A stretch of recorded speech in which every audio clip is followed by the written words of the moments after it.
Magic TV. I am Tristan Sean Gregson, here as always with Luis Scott Vargas. I have... And a hockey jersey. And a hockey jersey, yes, as usual.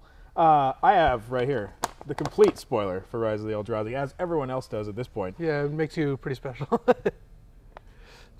Anyway, so we're going to talk about a few cards that weren't, exciting enough to get spoiled during spoiler season. Yeah, but now that we have the whole set. But I'm excited about them. Obviously. A lot of them cost like 1 mana. 1 mana is a sweet amount of mana to cost. Okay. Well, yes, we talked about that last week. It's still kind of relevant, I guess. Okay, we'll start with... Although someone forgot Birds of Paradise. Whatever. And by that I mean we. Yeah, and Noble Hierarch too. No but anyway. All right. Oust. Oust. Right there. What do you think? Used Oust all the time. Keep talking. Okay. So Oust, it's Excommunicate for 1 mana, but they gain 3 life, but it also puts it 2 down, which means when you oust their Putrid Leech, it's a lot less effective when it comes out when they draw it again the turn that they want to cast Bloodbraid Elf or whatever. So I think Oust is going to be pretty good. Can't really play it in an aggressive deck. I mean, giving them 3 life is not really what you want to be doing when you, like, killing a guy and beating them down is kind of not as good when you gave them 3 life. But in a control deck, it seems like it's pretty solid, like in standard block. So blue-white control-ish decks, you think this card has a home?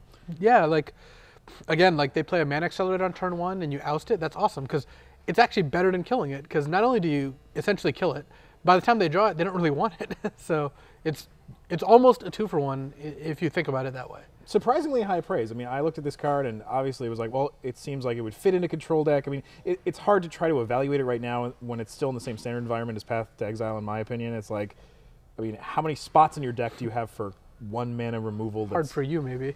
All right. Well, you can make these decisions. I mean, I'm excited by any card that puts what I'm deep saying in is, library. like, Path is certainly a better card, and it's going to be a card that sees play in all different formats, all different decks. But Oust is good in a controller's deck that doesn't care about giving them the life, because in a lot of decks it does exactly what you need removal to do. I mean, yeah, you can't oust Bloodbraid Elf because that's generally not an advantageous play. But there's a lot of things you can oust, and it works fine with Path too. You oust a guy, then you Path a guy, and their first guy's gone.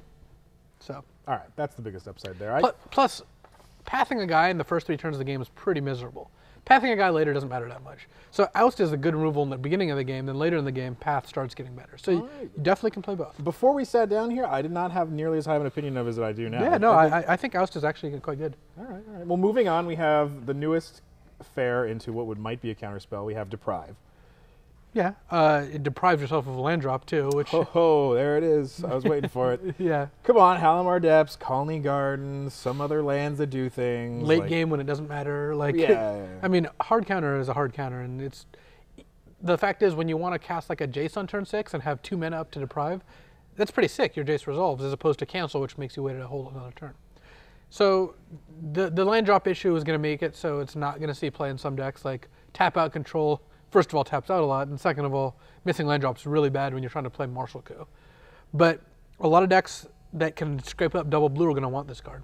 Yeah, I think this is actually a much better answer to the, is Counterspell the card too good? Like, how do we try to balance it? I thought Cancel was a step in the wrong direction. I think a card like Deprive is a lot better for versatility and the way you play it and the things you can do with it. While at the same time, it's like, not every time on turn 2 are you just going to be straight up saying no to whatever your opponent you're plays. not going to want to Deprive in the first few turns, but past that, it's not functionally that different from Counterspell, where it has either a drawback or a slight advantage if you're bouncing, like you said, Halimar Depths or whatnot, or like a Spreading Seeds Celestial Colonnade, which, could have. Oh yeah, all good stuff. So, Deprive on the up and up. I think we're both in agreement that this is a great card. Going to see some play. Yeah, I think it kind of gets around the trap that Counterspell fell into, which was that it was just too oppressively good because you're playing against like a blue control deck and you start counting their spells from turn 2 on. Deprive, they can't really do that, so it's more of a mid to late game card that probably not going to see necessarily 4 copies of. Like Counterspell's automatic 4 in decks that want it, but Deprive is not a card that you can really slam 4 of unless you're like a really low curve deck. Nice. I'm interested to see. I mean, the first 2 cards we already talked about, Deprive and Oust, like how many copies you'll see of them in competitive decks. It's not an automatic. It's not like a singleton. It's not necessarily a 4 of. Yeah. Like where it falls is really exciting. Well, it's a well-designed cards. Speaking of more blue stuff, which I know is your favorite, See Beyond. Yeah, it's the new Latnam's Legacy, and it's a lot better for a few reasons. One is that first you draw the 2 immediately, instead of waiting till the next upkeep. Second is that you can, if you draw whatever you want to shuffle back off the 2, you can shuffle it back immediately. It's going to be quite a good card. Like, it's good in conjunction with Treasure Hunt, because Treasure Hunt you end up with a bunch of lands in your hand and you can just see beyond, shuffle them back. It's good when you're playing Summoning Trap and Emrakul and all these like giant things.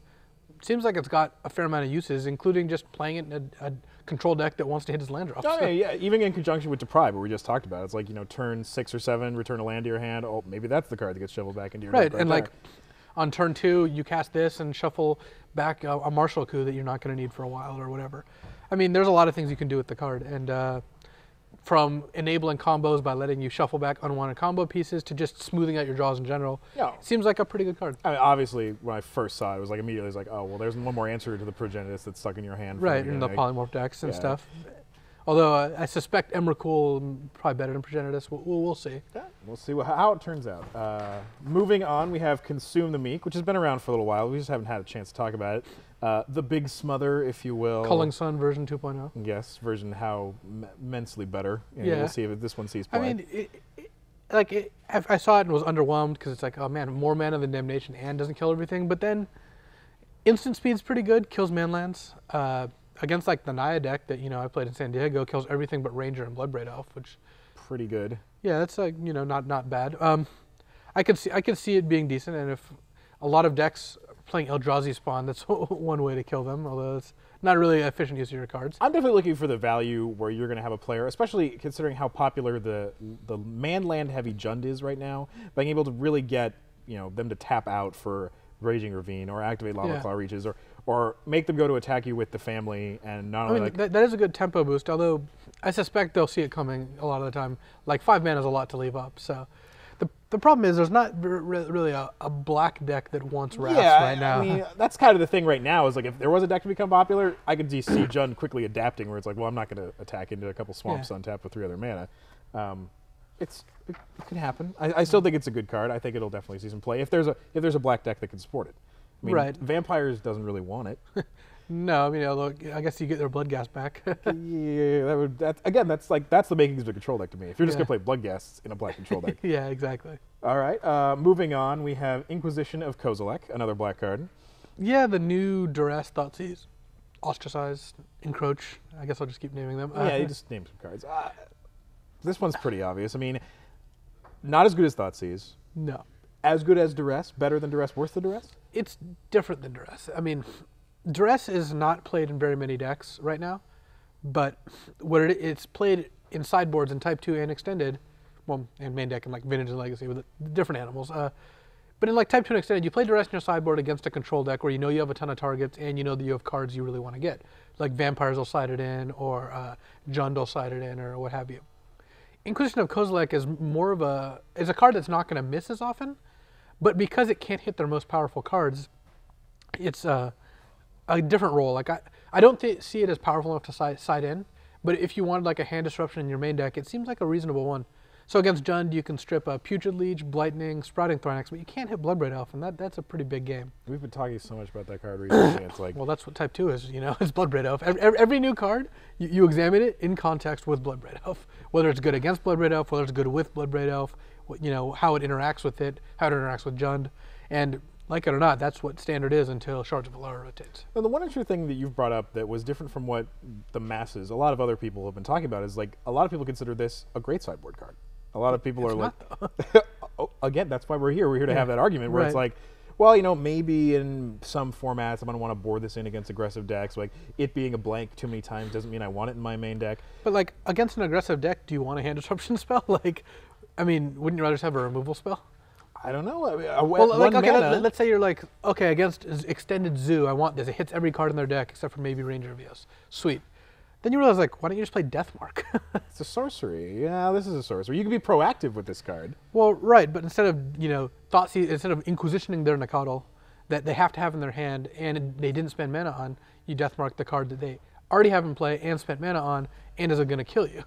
And mid-game when what would you rather peel? Like, that's the problem I have with this card is that its advantage over, like, Duress is that it's more broad. It hits more things, presumably. Its disadvantage is that it doesn't hit the things you want to hit, and in the matchups where it hits more things, you usually don't need this. You could just side in Duress or not side in hand removal. I mean, like, look at against blue-white control. Like, that's a deck that people side duress in against. So this can still hit Chalice, can still hit Martial Coup, even though it costs infinite. But it can't hit Jace, can't hit Day of Judgment, can't hit Baneslayer Angel. You know, that's a big disadvantage. I don't think I would side this in against a blue-white deck. Considering how much we've talked about it. Initial technology, if you will. All right, moving on. We've got Warmonger's Chariot. Brings up some very important points. I don't know if that's really true. I love cards that give walls the ability to attack. I mean, ever since Illusionary Wall came, came out. Both of us had the same question when we saw this card, and it wasn't what deck does this fit in. Right. It's how does a wall fit in a chariot? That's our biggest question from the set. Now that the set's out, I hope our questions will be answered. Definitely. Including how do you fit a wall on a chariot? Figure it out. Everyone, thanks for watching, and we'll see you next week.